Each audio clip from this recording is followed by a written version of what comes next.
नमस्कार मित्रमंडळी. तर आज आपण इथं इडलीचं पीठ कसं तयार करायचं हे पाहणार आहोत.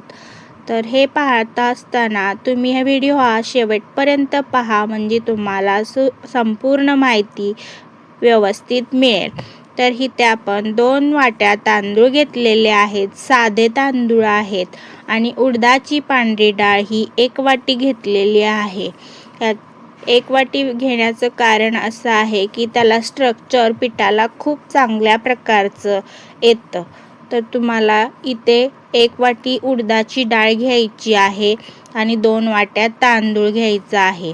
हे दोन्ही पण व्यवस्थित स्वच्छ करून घेतलेलं आहे आपण. आता याच्यामध्ये मेथीचे दाणे मी डाळीमध्येच थोडेसे अगदी घालणार आहे, जेणेकरून कडवटपणा येणार नाही. तर हे बघा, मेथीचे दाणे आहेत, हे आपण डाळीमध्येच ॲड करून घेऊया.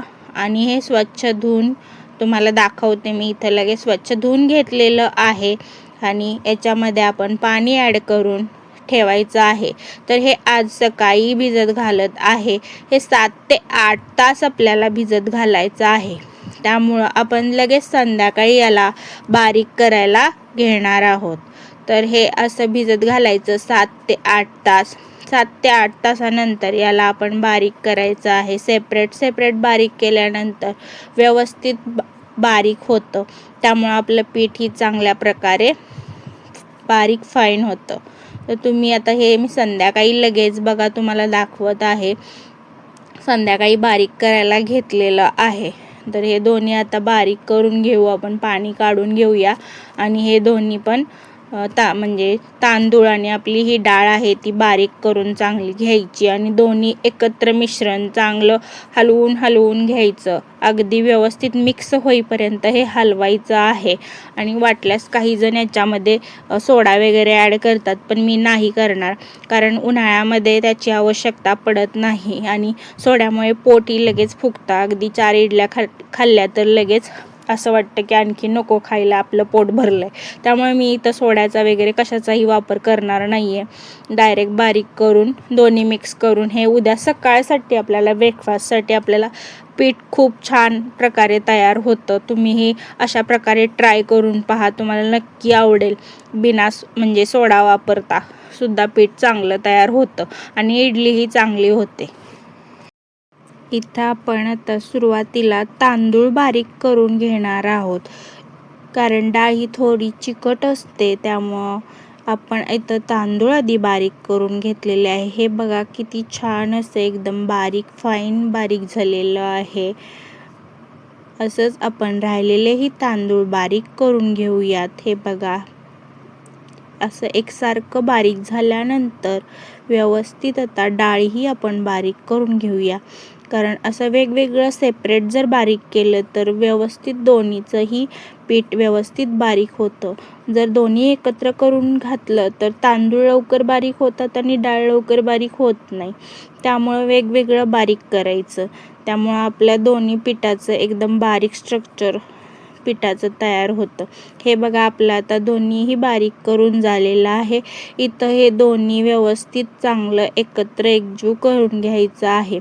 तेच पाणी थोडंसं ॲड करून मी टाकलेलं आहे भांड्यामध्ये.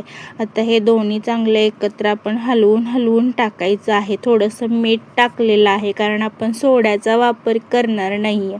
त्यामुळं आपण इथं थोडंसं अगदी चिमटभर मीठ वापरलेलं, 2 चिमटी म्हणूया, 2 चिमटी आपण इथं मीठ यूज केले बारीक, कारण सोडा यूज नाही करणार आहोत आपण.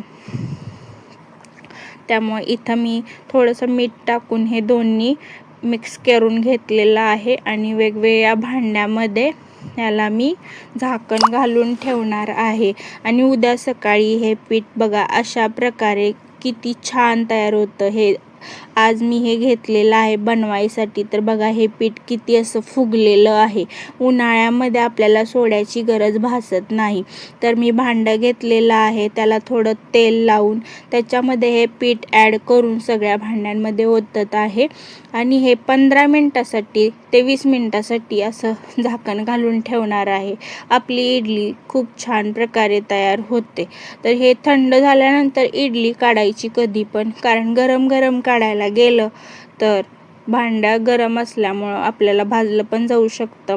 आणि हे बघा, थोडंसं थंड झाल्यानंतर एकदम गार पण चांगली इडली लागत नाही, म्हणून थोडंसं गरम असतानाच मीडियम लगेच काढून घ्यायच्या. इडल्या खूप छान प्रकारे निघतात. अगदी जास्त प्रमाणात तेल लावलं तर खाली जे माझं चिकटलेलं दिसतंय ते पण दिसणार नाही. पण तुम्ही तुमच्या पद्धतीने करू शकता. तर तुम्हाला दाखवलेले आहेत मी व्हिडिओ. आपला हा व्हिडिओ तुम्हाला आवडला असेल तर लाईक करा, शेअर करा आणि सबस्क्राईब करायला विसरू नका. तर व्यवस्थित असा हा तुम्हाला परिपूर्ण व्हिडिओ दाखवलेला आहे मी. खूप छान प्रकारे इडल्या तयार होतात. तुम्ही पण अशा पद्धतीने ट्राय करून पहा, नक्कीच तुम्हाला आवडेल. जर तुम्ही तेल जास्त प्रमाणात वापरलं तर हे खाली थोडंसं चिकटलेलं आहे हेही तुम्हाला दिसणार नाही. मी कमी प्रमाणात तेल यूज करते, त्यामुळे तुम्हाला इथे थोडंसं चिकटलेलं दिसेल. Thanks for my watching videos. तुमचा असाच सपोर्ट आपल्यासोबत राहू द्यात, म्हणजे असेच नवनवीन व्हिडिओ तुमच्यासाठी घेऊन येत जाईन. थँक्यू. Bye bye.